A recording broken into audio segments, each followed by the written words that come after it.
Meet Ian. Just one name, stylized in lowercase, simple, straight to the point. But behind that name is a whirlwind of buzz, streaming numbers, major label deals, viral moments, and questions. Questions like, how did someone go from uploading bedroom beats to being spotlighted by major labels almost overnight? And more importantly, is Ian's rise organic? Or was he planted by the music industry to break at a specific moment? In this video, we'll trace Ian's journey, his beginnings, his breakout, the deal behind the scenes, the skeptics' whisperings, and then ask the big question: is he a genuine breakout star or an engineered product of the system? Ian's story begins like many other modern artists on SoundCloud, under the alias Suburban Burris. Ian started producing beats in the late 2010s. He wasn't yet the rapper in front of the mic. He was behind it, making tracks for underground names like Isaiah TJ and Lil Zelly. In 22, he dropped his own first single as Ian, G63. Then came his EPs, the gradual growth in underground traction, and in early 2024, explosion, huge. The single Figure It Out blew up online, on TikTok and beyond, complete with the cameo from former NFL star Marshawn Lynch in the music video. That viral moment triggered the major label attention. He signed a joint venture deal with Columbia Records and dropped his debut mixtape, Valedictorian, which charted on the Billboard 200. So yes, the rise was fast. From producer to viral rapper to major label contract in the span of a few years. But with the rise that fast comes scrutiny, because people ask, how much of that is build up and how much of it is manufactured? The fact is, Ian didn't simply blow up in isolation. He had structure behind him. After Figure It Out took off, the deal with Vision/Columbia locked in his status as an artist with major label backing. In the modern music business, that matters. Labels bring resources, big budgets, marketing, muscle, cross-platform promotion, playlist placement. Ian also had production and image support. His sound shifted into a style that merges trap, woozy synths, auto-tune, punchlines, very much built for virality. Now, some will say this is just a part of being a major artist. Of course you get backing when you're rising, but that leads us to the core question. Was Ian discovered and then pushed, or did he push himself into that space? When you see an artist come out of nowhere with a clean image, big label deal, viral metrics, that's exactly when the industry plant label starts getting thrown around. Let's talk about the industry plant accusation. What does that mean? Usually, an artist who is perceived as being positioned by a label or corporate entity, rather than growing organically from the ground up. For Ian, the skepticism is loud. On Reddit and forums, people say things like, pretty sure dude is an industry plant, kids go for that audience. The others comments say, he clearly buys fake plays, his team pushed him to get in this year. People point to several red flags.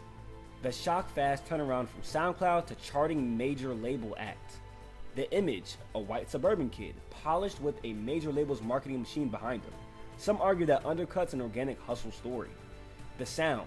Critics say his debut mixtape Valedictorian lacked originality or authenticity for someone supposedly underground. For example, Pitchfork's review criticized it as devoid of any personality or imagination.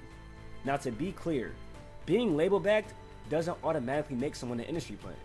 Many genuine breakout starts are backed, but in Ian's case, the narrative looks like this: latent producer, to well-positioned single, to major label deal, to viral moment, to widespread rollout, some specific situations. His Figure It Out video featuring Marshawn Lynch, beast mode. That's high-level cameo for someone just coming up. That level of resource suggests strong support. His social media presence and promotion. Early buzz focusing less on grassroots shows and more on high visibility placements. The quick scheduling of mixtape, deluxe edition, etc., which fits a carefully orchestrated launch pattern rather than a slow organic build. On the other hand, arguments against the claim of him being an industry plant. He legitimately worked as a producer since the late 2010s. He built a resume before going front stage.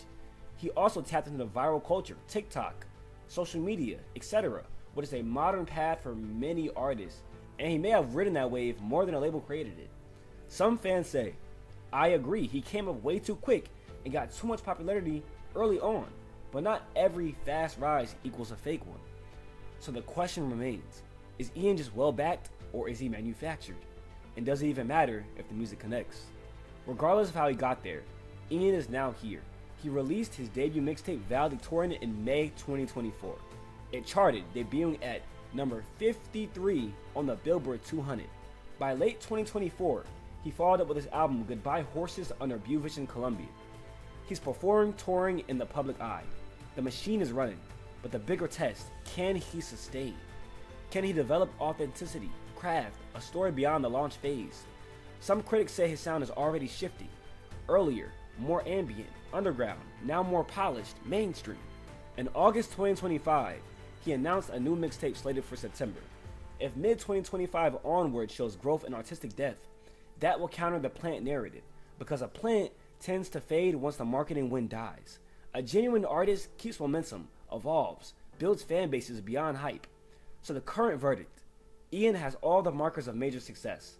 The question of authenticity remains, but doesn't stop his rise. The game is now to see what he does next. Here's what we know. Ian rose quickly. He had producer roots. He tapped into viral culture. He signed with major backing. He's now mainstream. Here's what we don't fully know. How much of his rise was pure organic hustle and how much was engineered? Is he an industry plant? Maybe to some degree, but maybe that label misses the point, because in the streaming era, the line between plant and breakout is often blurred. What matters most? Can Ian deliver longevity? Can he build beyond the hype in the viral moment? Can he become a voice rather than just a face? If he does, then it won't matter whether he was planted or grown. He'll simply be one of the success stories, because at the end of the day, fans and history care about the music. Ian's story is still unfolding, and whichever way you lean on the plant debate, one thing's certain: his next moves will determine whether this is a flash in the pan or the next big chapter in hip hop.